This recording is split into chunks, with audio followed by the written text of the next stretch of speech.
talaga nila, no? Sinasalansan sila nila ng maayos para ma-maximize yung space. Hindi yung basta yung bara-bara lang nila ilalagay yan. Kita mo pag alam nila kulang ang damage, tatanggalin uli nila, papatungan uli nila. So, kaya mo, ang ganda na ng pwesto niya, oh. Yung unang ano, sa dulo.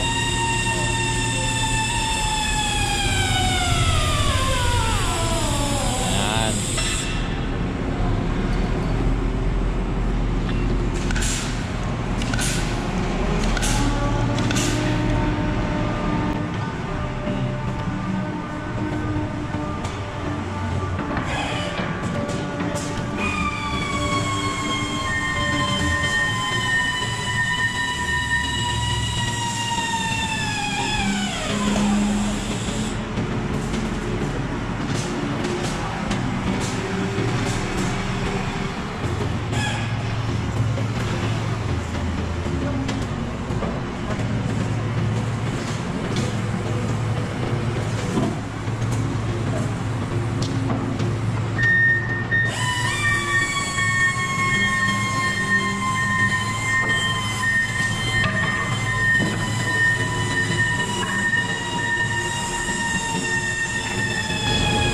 Yan, paulit-ulit na sila niyan. Ganyan na lang yan siya, mga ano.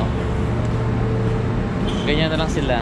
Paulit-ulit, ganun na lang operation nila. Pero safe, no? Tsaka ang ganda ng ano, discard nila. Ito, nagpuputol naman to ng strap, ng lashing.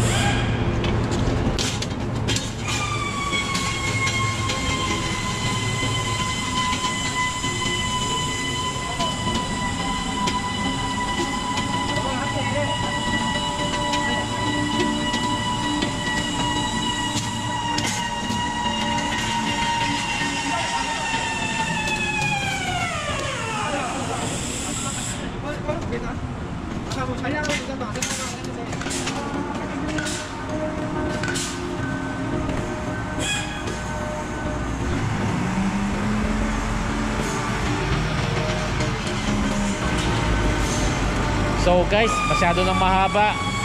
Baka mainip naman kayo. Halos pare-parehas lang. Ganyan lang ang diskarte nila. Smooth na smooth dito pagdating sa Korea.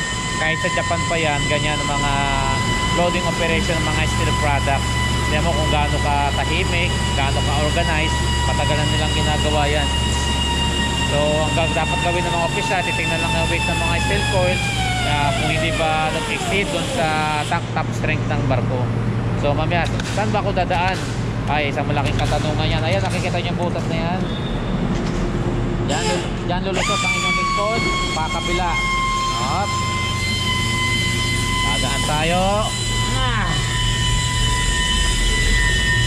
Hop. Okay, dito na tayo.